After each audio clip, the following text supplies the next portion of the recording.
এই ডুবুরি কোনো পর্যটক নন, তিনি এক উদ্ধার কাজে অংশ নিচ্ছেন। সেই কাজের জন্য নিপুণ হাত চাই, যাতে লক্ষ্যবস্তু আহত না হয়। দক্ষিণ আফ্রিকার কেপটাউন শহরের সমুদ্র তটে সিলদের এক গোষ্ঠীর এক সদস্যকে উদ্ধার করতে হবে। ডাইভার হিসেবে তাকে বিশেষভাবে তৈরি এক প্ল্যাটফর্মের মাঝে খালি অংশ থেকে হাত গলিয়ে সিলের গলায় আটকে যাওয়া প্লাস্টিকের ফিতে কাটতে হবে।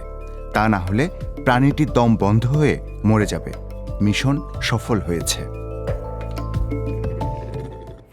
সিলের দৃষ্টিভঙ্গি থেকে দেখলে প্রাণীটি বিশ্রাম নিচ্ছে, শুয়ে আছে, গলায় টান অনুভব করবে, জানতে পারবে না যে কোনো মানুষ কিছু করেছে। দক্ষিণ আফ্রিকা ও নামিবিয়া উপকূলে প্রায় ২০ লাখ কেফার সিল বাস করে। অত্যন্ত বুদ্ধিমান এই প্রাণীগুলো এমনকি কেপটাউনের মতো জায়গায়ও মানিয়ে নিতে পারে, কিন্তু সেখানকার পানি প্লাস্টিক বর্জ্যে ভরা, যা সিলের জন্য বড় হুমকি। সক্রিয় বন্দর হিসেবে এখানকার প্লাস্টিক শেষ পর্যন্ত মহাসাগরে গিয়ে পড়ার ঝুঁকি রয়েছে। কেপটাউনের দমকা বাতাস সব কিছু সমুদ্রে ফেলে দেয়। তাই আমাদের সুইপার বোট কঠিন পরিশ্রম করে যা পায় তুলে নেওয়ার চেষ্টা করে।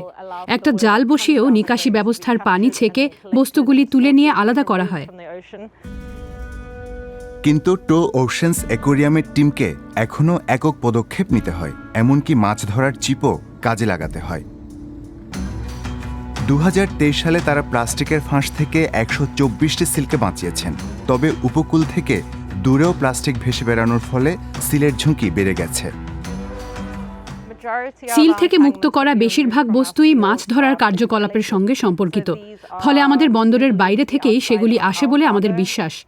খাদ্যের সন্ধানে সিল যখন সমুদ্রের গভীরে যায়, তখন প্রাণীগুলি প্লাস্টিকের জঞ্জালে আটকে পড়ে। এর মধ্যে অনেক অংশ বাক্স বাঁধার টেপ, মাছের জাল, নাইলনের দড়ি ইত্যাদি। একটি সিল কিভাবে এই ৩ ধরনের প্লাস্টিকে জড়িয়ে পড়েছিল, এটা তার উদাহরণ। প্রাণীগুলির শরীর থেকে প্রায় ১২টি বস্তু দূর করতে হয়েছিল, যা এক বড় সংখ্যা। আফ্রিকার দক্ষিণ উপকূল সংলগ্ন এলাকার ইকোসিস্টেমের ক্ষেত্রে কেফার সিল অত্যন্ত গুরুত্বপূর্ণ ভূমিকা পালন করে। সমুদ্রবিজ্ঞানী ও পানির নিচের ফটোগ্রাফার ডানেল ভেন্টসেলের জন্য এই প্রাণী অন্তহীন অনুপ্রেরণা জুগিয়ে চলে। তিনি প্রায় ১০ বছর ধরে এই সিলের সঙ্গে সমুদ্রে ডুব মারছেন।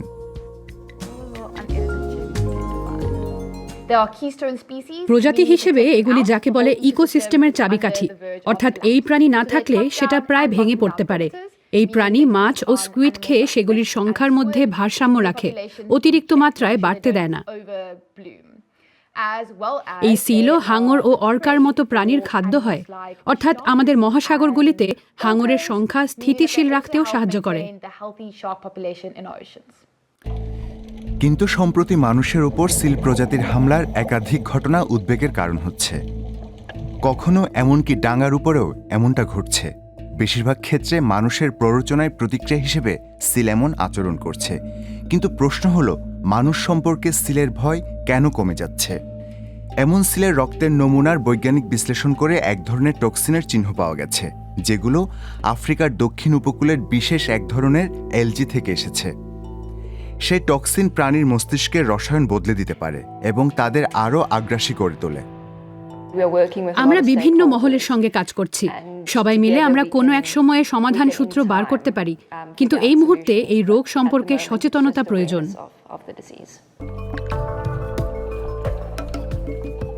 দক্ষিণ আফ্রিকায় বাণিজ্যিক শিকারের উপর নিষেধাজ্ঞার কল্যাণে কেফার সিলের সংখ্যা গত শতাব্দীর ৯০-এর দশকের তুলনায় বেড়ে গেছে। বর্তমান সংঘাতের সমাধান হিসেবে সিল মাছকে বিরক্ত না করলে চলবে।